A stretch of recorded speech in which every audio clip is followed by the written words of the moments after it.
Welcome to Suman TV. నేను మీ Suman TV. Maths అంటే భయం ఉంది, కానీ గవర్నమెంట్ జాబ్ క్రాక్ చేయాలి ఎలా? ఈ వీడియో మొత్తం పూర్తిగా చూడండి. ఈరోజు మనతో పాటు శ్రీధర్ సిసి నుంచి సుధీర్ సార్ ఉన్నారు, వారి మాట్లాడి తెలుసుకుందాం. నమస్కారం సార్. నమస్కారం అండి. సార్, మ్యాథ్స్ అంటే భయం ఉంది, కానీ గవర్నమెంట్ జాబ్ మాత్రం క్రాక్ చేయాలని ఉంది. అప్పుడు ఎలా ప్రిపేర్ అవ్వాలి? ఓకే, సో ఇది మంచి ఇంట్రెస్టింగ్ టాపిక్ అండి. ఫస్ట్ మీకు మ్యాథ్స్ అంటే భయమా, ఫార్ములాలు అంటే భయమా? ఫస్ట్ ఈ క్వశ్చన్కి నాకు ఆన్సర్ కావాలి. మీకు మ్యాథ్స్ అంటే భయమా, ఫార్ములాలు అంటే భయం? ఫార్ములా భయం, రైట్. సో మ్యాథ్స్ అంటే అది మనకి మీకు బేసిక్గా మ్యాథ్స్ అంటే ఎందుకు భయం ఫస్ట్ చెప్తానండి. లాంగ్వేజ్, ఏ లాంగ్వేజ్ అయినా కానివ్వండి, రోజు మనం మాట్లాడుతున్నాం, మనం చదువుతూ ఉంటాం, సో మనకి టచ్లో ఉంటుంది. అది సైన్స్ అని అంటాం. అది ఫిజిక్స్ అవనివ్వండి, కెమిస్ట్రీ అవనివ్వండి, రియల్ లైఫ్లో మనకి అంతా కనపడుతూ ఉంటుంది, ఉపయోగపడుతూ ఉంటుంది.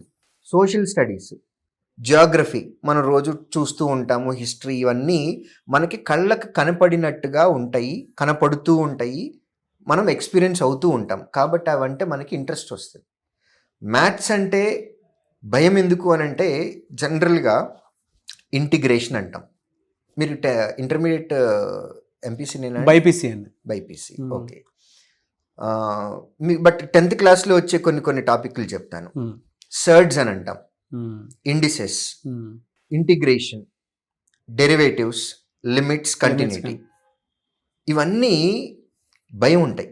దేనికి అని అంటే, రియల్ లైఫ్లో మనం వీటిని ఎక్స్పీరియన్స్ చేయలేం, మనకు కనపడవు, మనం ఊహించుకోవాలి. కాబట్టి మనం వాటి గురించి భయపడుతూ ఉంటాం. యాక్చువల్గా చెప్తున్నాను నేను మీకు, ఒక స్టూడెంట్కి మ్యాథ్స్ అంటే భయం ఉంది అని అంటే తప్పు స్టూడెంట్ది కాదు, తప్పు టీచర్ది. మ్యాథ్స్ని ఎంత ఈజీగా చెప్పాలి అనేది టీచర్ చేతిలో ఉంటుంది. ఎదుటివాడు భయపడేలాగా చెప్పటం అనేది టీచర్ చెప్పే విధానంలో ఉంటుంది. టీచర్ ఎవరు కావాలని చేయరండి, బట్ వారు చెప్పే విధానాన్ని బట్టి మనకు మారిపోతుంది. కాబట్టి భయం అనేది ఫస్ట్ ఆఫ్ ఆల్ మీ మైండ్లో ఉన్నటువంటి ఒక యాంగిల్ అంతే. కొంచెం సేపు దాన్ని పక్కన పెట్టుకొని వస్తే నేను చెప్పేది జాగ్రత్తగా వినండి. మ్యాథ్స్లో 2 రకాలు ఉంటాయి. ఒకటి ప్యూర్ మ్యాథమెటిక్స్, రెండోది అర్థమెటిక్. అర్థమెటిక్ని బిజినెస్ మ్యాథ్స్ అంటాం. రెండింటిని కలిపితేనే మ్యాథ్స్. సో ఫస్ట్ పార్ట్ ఏదైతే ఉందో బిజినెస్ మ్యాథ్స్, ఈ బిజినెస్ మ్యాథ్స్ అనేది ప్రతిరోజు మన రెగ్యులర్ లైఫ్లో మనకి తెలియకుండానే మనం వాడుకుంటూనే ఉంటాం. మీకు బెస్ట్ ఎగ్జాంపుల్ చెప్తా. మీరు కానీ ఇంట్లో లేడీస్ కానీ ఎవరైనా షాపింగ్కి వెళ్తా ఉన్నారు అని అనుకుందాం. ఒక 4 షాపులు, ఒకే రకమైన షాపులు పక్క పక్కనే ఉంటాయి. షాప్ బోర్డులో ఒకటి చూస్తూ ఉంటాయి మీ కళ్ళు. ఏంటండి అది? Offers, discount percentage. మీకు 10th క్లాసో లేకపోతే ఇంటర్మీడియటో లేకపోతే గ్రాడ్యుయేషన్ ఇప్పుడే మార్కులు వచ్చినాయి, మీ మైండ్లో ఇమ్మీడియట్గా జరిగే క్యాలిక్యులేషన్ ఏంటండి? ఎంత పర్సంటేజ్ వస్తుంది అనేది.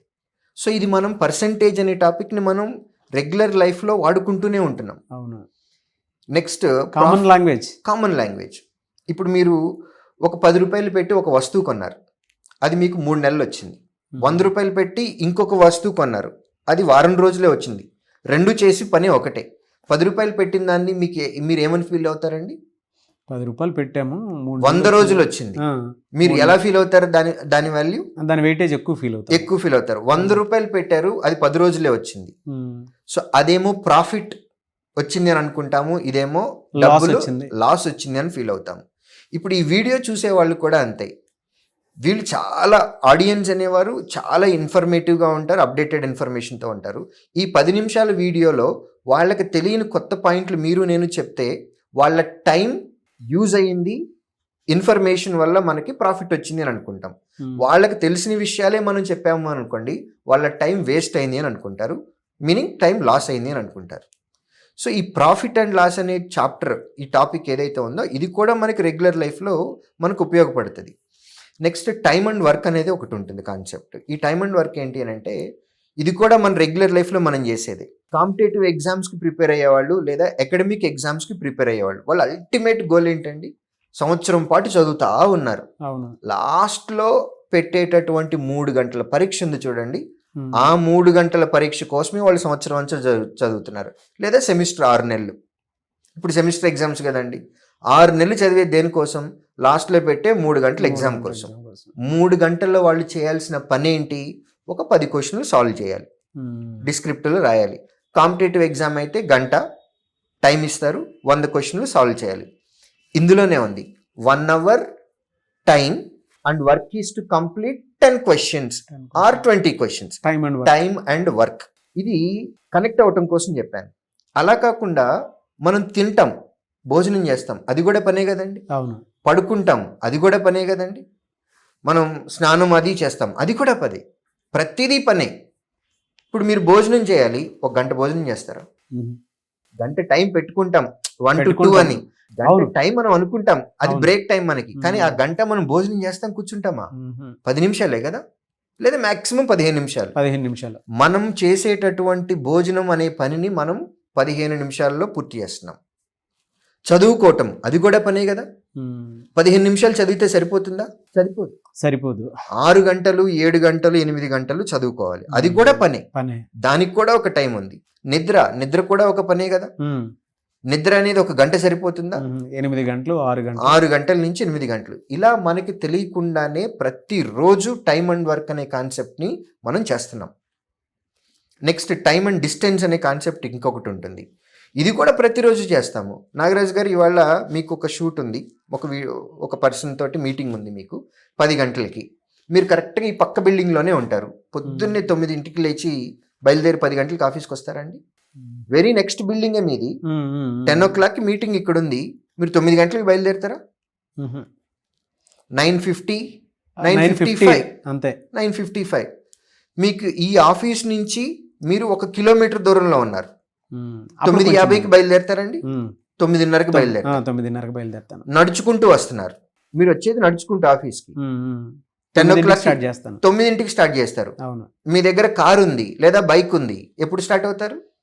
ఇంకా 9:40 గట్ల స్టార్ట్. 9:40కి. అంటే మీ ఆఫీస్ నుంచి ఇంటికి మధ్యలో ఉన్న దూరాన్ని మీరు వచ్చే విధానం బట్టి, అంటే mode of transport, by walk అయితే ఒక టైము, బైక్ కానీ లేదా కారు కానీ ఓన్ వెహికల్ ఉంటే ఇంకొక టైము, లేదా ట్రాన్స్పోర్ట్ అయినట్లయితే కనుక ఇంకొకటి. అంటే ఇందులోనే ఉంది, ఏముంటది? Time and distance.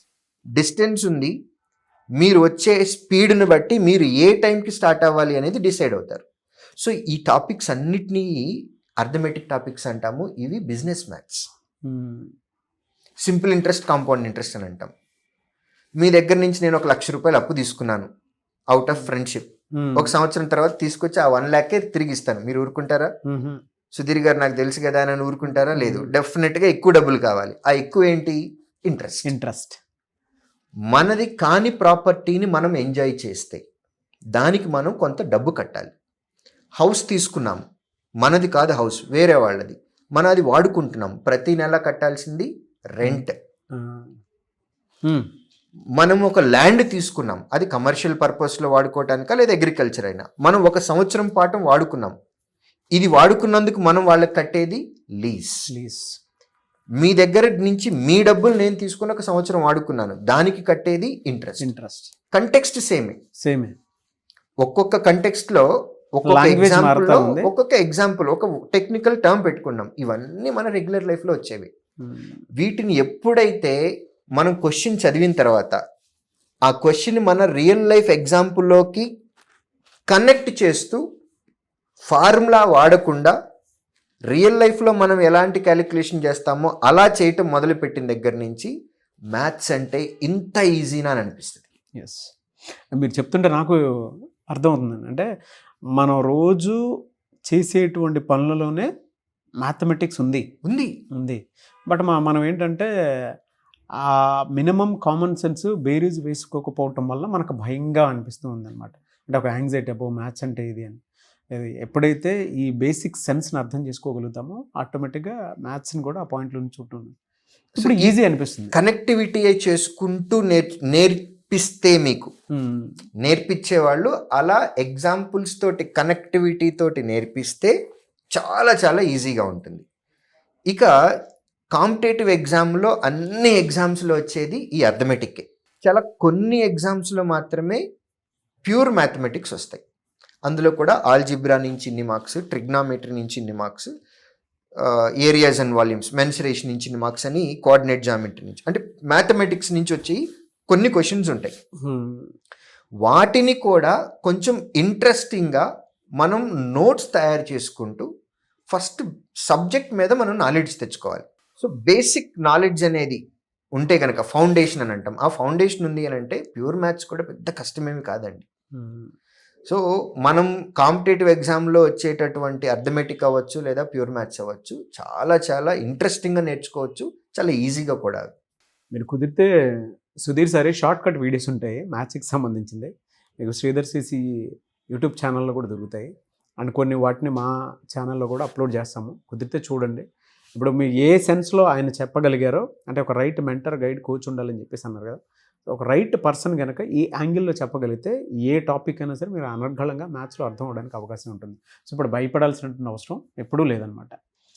Anyways very good guidance అండి. Thank you sir, thank you so much అండి. Thank you.